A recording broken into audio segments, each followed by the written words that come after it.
Postman Pat and the Train Robbers. It was a beautiful day in Greendale, and Postman Pat and his black and white cat Jess were in their van delivering today's post.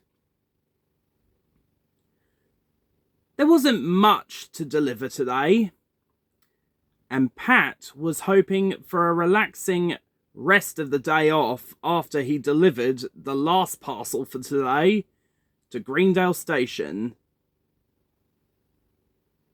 When he arrived at the train station, he saw Mrs. Goggins. "Oh, hello again, Mrs. Goggins."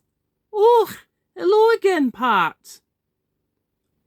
"I've just got to deliver this last parcel to Ajay, and then I'll be off home, after I have a cup of tea at the cafe." "Oh, I and Bonnie are just going into Pencaster. I've got to go to the market." "Oh, I won't keep you waiting. The train's at the platform." Just then, Pat saw P.C Selby. "Morning, Arthur. You look worried."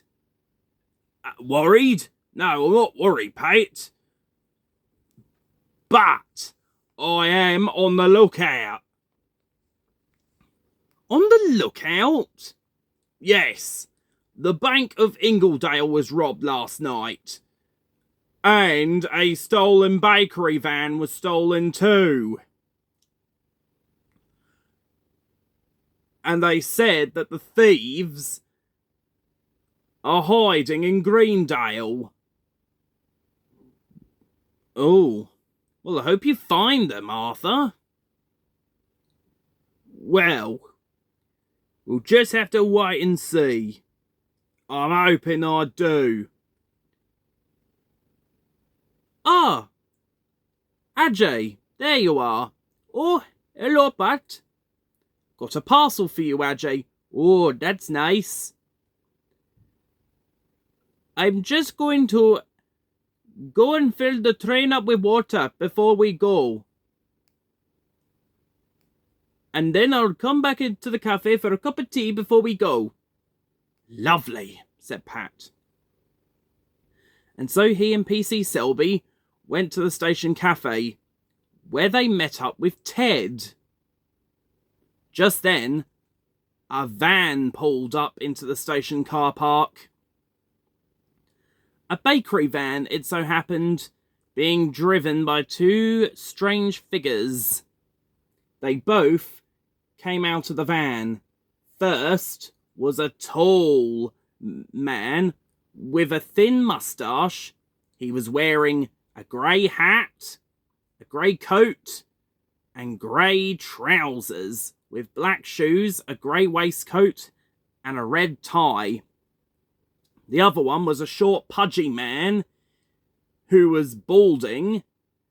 He wore a grey hat, a white shirt with a green pullover vest, a brown jacket, and grey trousers with black shoes.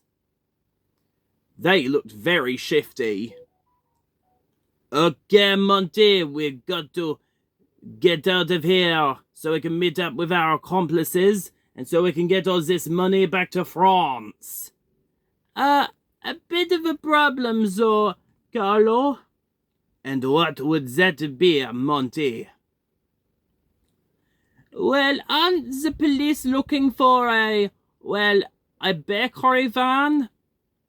"Yes, I know. I'm trying to think of something to use to escape." How about this red mail van?" "No, that would be too suspicious. Plus, we will be still chased on the road." "Aha! Look, a train." "We'll use that to escape. And look, there's a mail truck. We can use the mail truck to transport the money in these bags." Just then, Ajay showed up. "Oh, hello. What are you?" We're from the flour mill. We have come to deliver this flour to the station cafe. Oh, all right. I'll meet you in there. And, well, actually, would you like some help? Oh, no, thank you. We'll do it on our own. Okay, fair enough. I'll be in the station cafe if you need me. My wife Nisha will be waiting for the flour. That was close, Monty. Come on, let's go. And the men loaded the bags of money into the mail truck. They then got onto the Greendale Rocket's footplate and opened the regulator. And the train started moving. Inside the coach, the passengers thought that it was time that the train was leaving. A little early, but they didn't mind. Oh, look, we're going, said Mrs. Goggins. Strange. I thought the train was leaving in 15 minutes, said Dorothy, who was also on the train. Ooh, wicked, said Bill. We'll be in Pencaster in no time. In the station cafe, however, Ajay noticed the train. Oh, there's the rocket. The rocket? He said. He just remembered. The train shouldn't be moving on its own. Quickly. He, Pat, Arthur, Ted, Nisha and Sarah ran out onto the platform, screaming, "Stop! Stop! Stop!" But it was no use. The train wouldn't stop. Oh no! The rocket's been stolen! Aha! Said P.C. Selby. I knew those men look familiar. They're the bank robbers. We best go after them. Come on, Pat. Right, Arthur. And quickly the two ran to P.C. Selby's police car. As they got into the panda car, P.C. Selby stomped his foot on the accelerator, and they were after the train. Ajay had to come up with an idea of how they were going to catch up with the rocket. Oh no, I can't. Oh great. We can't use the Pencaster Flyer because that's being serviced. Wait a minute, I've got an idea. Come on, Ted. We'll catch it with the trolley. All right, I'm coming.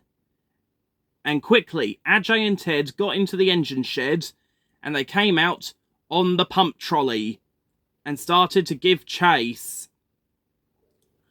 But they weren't catching up.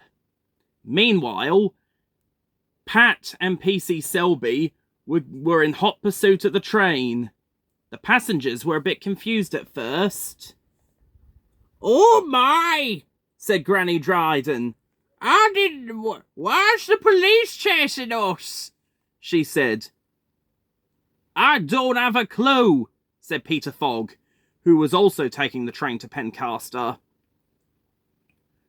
Pat called out, Hold on, Arthur, get me close to the train and I'll call out to Mrs. Goggins.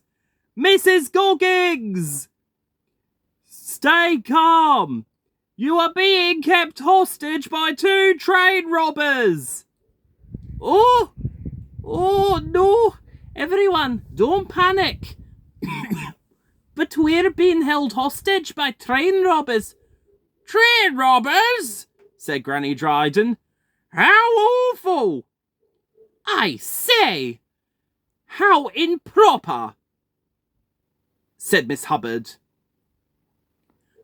Oh, pray, oh dear Lord, help us! Replied the Reverend. Pat needed to come up with an idea. Look! There's a signal box up ahead. What if we trick them into stopping? Soon they went into the signal box, and Pat turned the signal to red, but it was no use. The Greendale Rocket kept going forward in that direction. Oh no! Come on, Arthur! We must try and catch up with the rocket! Meanwhile, Ajay and Ted were still chasing the Greendale Rocket. Ugh, by gum! Well, this is hard work. Ugh. It isn't easy using a pub trolley. I thought you would know that, Ted. I know, Ajay, but I'm getting tired.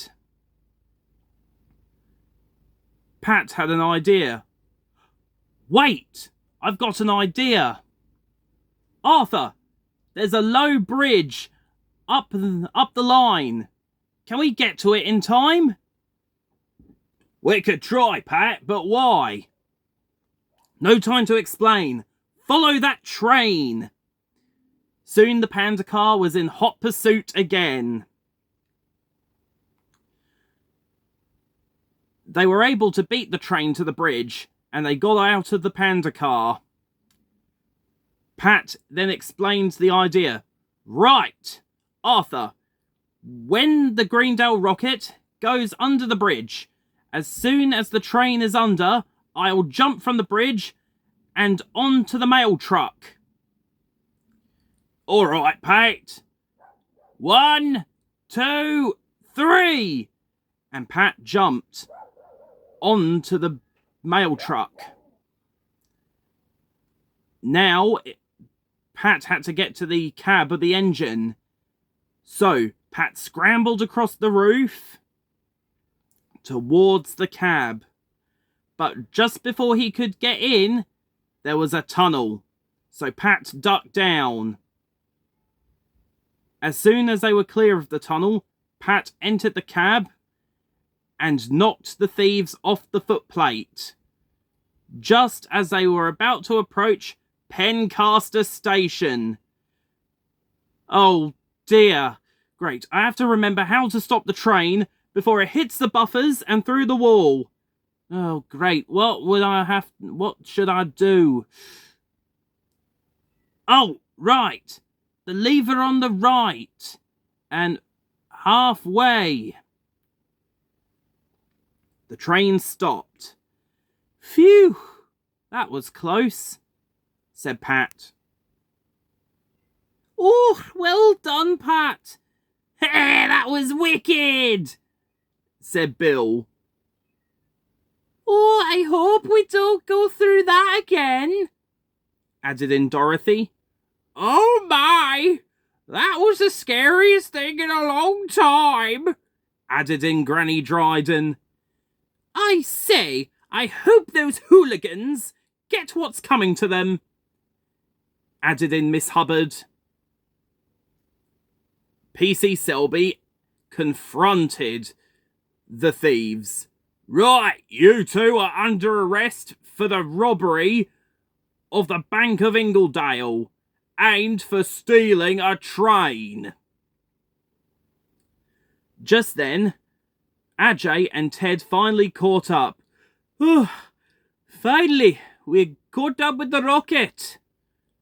Aye, and I hope I never have to use a pump trolley again. The next day, there was a celebration being held at Greendale Station, and the Chief Inspector of the Pencaster Police Department arrived. Well done! I hereby award this medal to Police Constable Arthur Selby, Postman Pat Clifton, Ted Glenn, and Ajay Baines for their heroics in saving the hostages on the Greendale Rocket, stopping 2 wanted fugitives, and for returning all the money that was in the mail truck back to the Bank of Ingledale.